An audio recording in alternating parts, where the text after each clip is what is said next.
এক বয়স্ক মহিলার মৃত্যুর পর সে যমরাজকে জিজ্ঞাসা করলো, হে প্রভু, আপনি আমাকে স্বর্গে না নরকে কোথায় নিয়ে যাবেন? তো তখন যমরাজ জানালেন যে না, আপনাকে এই দু জায়গার মধ্যে কোথাও নিয়ে যাব না, যেহেতু আপনার অনেক পূর্ণ কর্ম আপনি করেছেন, সেই কারণে সোজা আপনাকে প্রভুর ধামে আপনাকে নিয়ে যাব। সেই মহিলা ভীষণ খুশি হলেন এবং যমরাজকে ধন্যবাদ জানিয়ে বললেন, তবে একটা জিনিস, পৃথিবীতে যে কদিন ছিলাম তখন স্বর্গ আর নরকের ব্যাপারে অনেক কথা শুনেছি, তো তাই আপনার কাছে একটা বিনীত অনুরোধ, যদি আপনি প্রভুর ধামে নিয়ে যাওয়ার আগে যদি আমাকে একবার এই স্বর্গ আর নরক যদি একটু দেখিয়ে নিতেন। তো তখন যমরাজ তখন বললেন, ঠিক আছে, চলুন, আপনার যেহেতু পুণ্য কর্ম অনেক আছে, সে কারণে চলুন, প্রভুর ধামে নিয়ে যাওয়ার আগে একবার আপনাকে দেখিয়ে নিয়ে যেতেই পারি। তো যমরাজের সাথে সেই মহিলা যাত্রা শুরু করলেন এবং কিছু দূর যাওয়ার পরে সবার প্রথমে এলো নরক, এবং নরক আসতেই সেখানে অনেক লোকের সেখানে কান্নার আওয়াজ, চিৎকার চেঁচামেচির আওয়াজ তিনি তার কানে ভেসে এলো। এবং যখন তিনি নরকে দেখলেন যে সেখানকার লোকেরা ভীষণই দুর্বল ছিল, রোগা পাতলা, এবং কাউকে দেখে দেখে তাদের অসুস্থ মনে হচ্ছিল, তো সেখানে তিনি থাকতে না পেরে তিনি একজন সেখানে ছিলেন, সে খুবই দুর্বল রোগাপাতা, তাকে জিজ্ঞাসা করলেন যে আপনাদের এরকম অবস্থা কেমন করে হলো? তখন সেই ব্যক্তি জানালেন, তা আর কেমন হবে, আমাদের মৃত্যুর পরে যখন থেকে আমরা এখানে এসেছি তখন থেকে আমাদের হাল এরকম। তো সেই ব্যক্তি বললেন যে আমরা এখানে আসার পর একদিনও আমরা খাবার খেতে পাইনি। তো তখন সেই মহিলা বললেন যে ওই দুপুরে দূরে একটা বিরাট বড় একটা হাঁড়ি রাখা আছে এবং তার উপর দেখছি একটা চামচও ঝোলানো আছে। কি আছে ওই হাঁড়িতে? এবং সেখান থেকে একটা যথেষ্ট সুন্দর গন্ধও আসছে।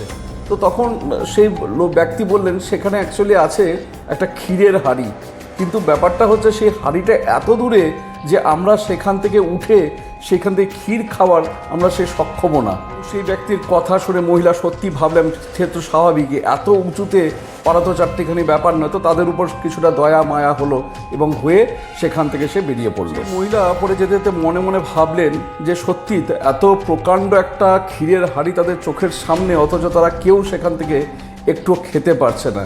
তিনি ভাবলেন হয়তো ঈশ্বরের হয়তো এটাই ইচ্ছে। তারপর কিছু দূর যাওয়ার পরে যমরাজ সেই মহিলাকে জানালেন, এই যে আমরা এখন স্বর্গে প্রবেশ করছি। স্বর্গে ঢোকা মাত্রই সেখানে দেখলো যে সেখানকার যারা লোকজন ছিল সেই স্বর্গে, তারা দেখছে ভীষণ হাসছে, খেলছে, আনন্দ করছে, মজা করছে, বেশ উল্লাসে আসছে।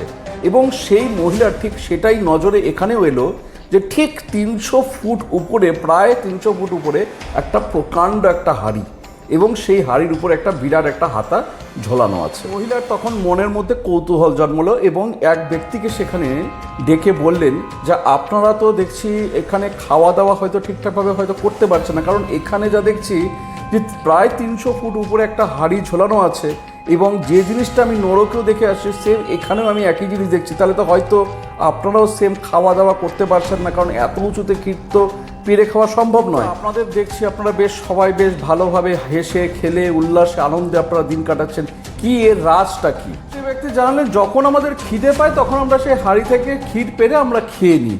সেই মহিলা জানতে চাইলেন কিন্তু কিভাবে? তো তখন সেই ব্যক্তি জানালেন যে দেখুন, আমাদের চারদিকে কত জঙ্গল, গাছ গাছালি, কত কি আছে, তো সেগুলোর সঠিক ব্যবহার করতে হবে। সেই গাছগুলোকে কেটে সেখান থেকে লম্বা লম্বা লাঠির মতো তৈরি করেছি এবং সেগুলোকে একসাথে বেঁধে একটা মোয়ের মতো তৈরি করেছি, এবং সেই মইটা যাতে এতটাই লম্বা বানিয়েছি যাতে সেই হাঁড়ির এখানে পৌঁছে যায়, এবং যখন আমাদের খিদে পায় তখন সেই মইয়ে আমরা চড়ে সেই হাঁড়ি থেকে আমরা ক্ষীর খাই এবং আমরা নেমে আসি। তখন সেই মহিলা খানিকটা অবাক হইলেন এবং যমরাজের দিকে চেয়ে রইলেন, এবং তখন যমরাজ সেই মহিলাকে জানালেন যে ঈশ্বর সবটাই মানুষের হাতের উপর সঁপে দিয়েছেন, চাইলে আপনি স্বর্গ নিজের জন্য স্বর্গ বানিয়ে নিন, অথবা আপনি চাইলে নিজের জন্য নরকও বানিয়ে নিতে পারেন। কারণ ঈশ্বর সকলকে সমানভাবে দেখেন, কারোর সাথে কখনো তিনি ভেদভাব করেন না। যে কারণে নরকেও সেখানে কিন্তু গাছগাছালি জঙ্গল এগুলোও ছিল, কিন্তু তাদের ক্ষীর চাই তাদের হাতের সামনে।